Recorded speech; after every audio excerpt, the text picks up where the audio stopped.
Mark, thank you. Only on 5, KTLA hit the streets with undercover officers working on the front lines in the battle against the growing threat of human trafficking in Los Angeles. Female officers risked their lives taking on one of the most dangerous assignments in LAPD's human trafficking unit. KTLA's Christina Pascucci was given exclusive access to see these officers in action. It is a story you'll see only on 5. What, baby? What do you want? Everything like what? She knows what she's talking to him to accomplish. The hours are tough. So we see the girl on the left edge, and then those are 2 undercover officers out there on the right. All right, we got to turn that off because we're going to roll right into this. The danger is high. Oh, there she is. What's going through your mind when you approach the car?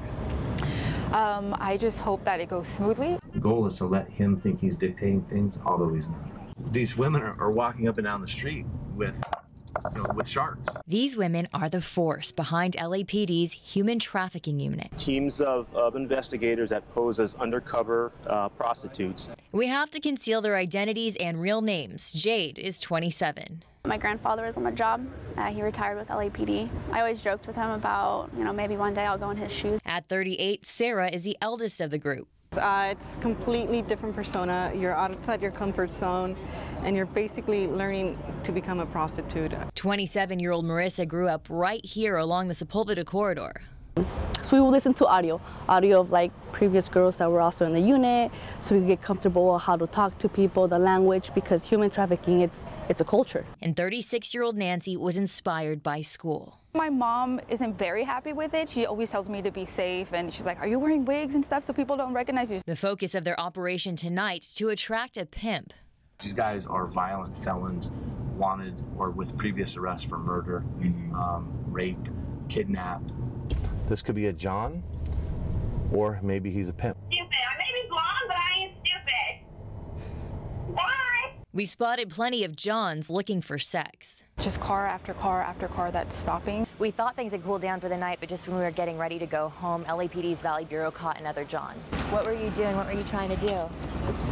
Do you want to share with us what you were doing out here, your story, your background? No. But the pimps are smarter. They're experts at tracking down the most vulnerable, enslaving them. It's penetrating all segments of society. And they're making more money off of trafficking women and children than they are selling guns and drugs. That's a known fact. They'll come up to you, and it's not like, hi, how are you, what's your name? They'll straight out start to say the B word. Hey, get in my car. She's moving because we've arrested that guy before. He's a trafficker. It's not like a scary moment, nothing like that. It's more like, wow, like this guy is out in the street again, fortunately recruiting, looking for his next victim.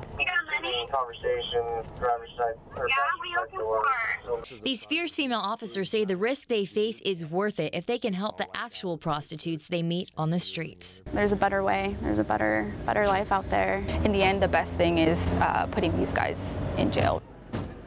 Christina Pascucci, KTLA 5 News. This past year, LAPD's human trafficking unit has arrested more than 130 pimps, 1,700 Johns, and rescued dozens of minors and adults. And you can report suspicious activity in your neighborhood by sending an email to 647tips@lapd.online.